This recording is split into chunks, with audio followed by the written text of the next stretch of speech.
Hi friends, అందరు ఎలా ఉన్నారు? బాగున్నారా? మేము బాగున్నామండి. నేను ఇక్కడైతే ఫ్రెండ్స్ ఎగ్ రైస్ కలుపుతున్నా. దానికోసం కడాయి పెట్టి ఒక 3 స్పూన్ల ఆయిల్ పోసాను. నేను ఇక్కడైతే 3 ఎగ్స్ తీసుకుంటున్నా. 3 ఎగ్స్ కొట్టేసి బాగా ఫ్రై అవ్వనివ్వాలి దాన్ని ఆమ్లెట్ లాగా. తర్వాత 2 పక్కల కాలిన తర్వాత ఇలా ముక్కలు ముక్కలుగా చేసుకోవాలి. చిన్న చిన్న ముక్కలు చిన్న ముక్కలుగా చేసుకొని కొద్దిగా ఉప్పు వేసి వేయించుకోవాలి.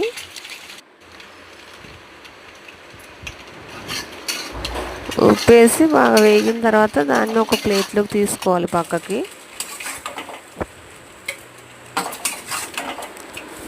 పక్కకు తీసుకొని మళ్ళీ అదే దాంట్లో ఒక 2 స్పూన్ల ఆయిల్ పోసాను. మళ్ళీ 2 స్పూన్ల ఆయిల్ పోసి ఇక్కడ కట్ చేసి పెట్టుకున్న ఉల్లిపాయ ఇంకా క్యారెట్ అవే ఉన్నాయి నా దగ్గర, అవే వేస్తున్నా. పచ్చిమిర్చి ఒకటి వేసి బాగా వేయించుకోవాలి కొద్దిసేపు. కొద్దిగా కరివేపాకు వేసాను. 1 స్పూన్ పసుపు,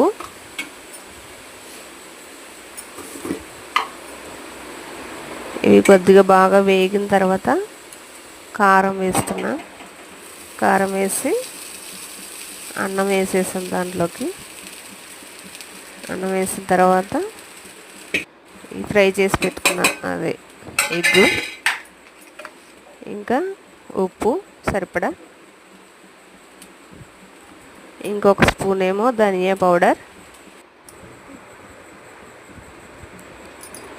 తర్వాత ఇదేమో ఫ్రైడ్ రైస్ మసాలా, అది కొద్దిగా వేసి బాగా కలుపుకోవాలి.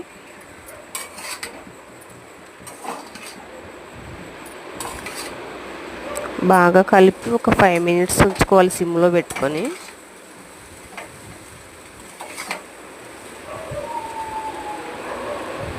ఎగ్ రైస్ రెడీ అయిపోయిందండి, సింపుల్గా.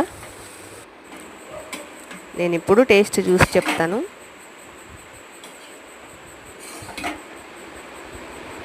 ఎలా ఉందన్నది.